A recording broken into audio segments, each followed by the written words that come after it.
The Dallas North Tollway widening project in Frisco continues in 2025. The project will widen the DNT between the Sam Rayburn Tollway and US 380 to accommodate population growth in the area and improve access to business and entertainment venues.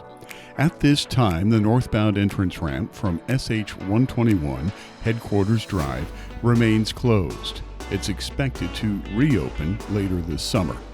On May 20th, the southbound exit ramp to SH 121 Headquarters Drive reopened to drivers. Later that day, the southbound exit ramp to John Hickman Gaylord Warren closed for reconstruction. It is expected to reopen this fall. Ramp improvements are still taking place along the project, including Eldorado Parkway and Main Street, which are projected to finish in late summer. Reconstruction of the southbound DNT bridge over Fields Parkway nears completion. In May, drivers in the southbound direction were shifted to the new bridge.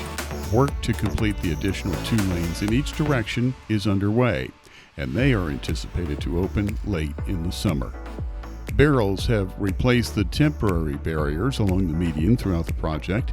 New striping will be placed in preparation for the new 4th lane openings later this summer.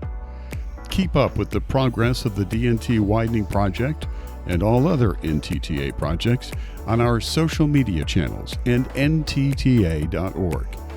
NTTA appreciates the patience of all residents and drivers throughout the duration of this important project as we work to complete it later this year.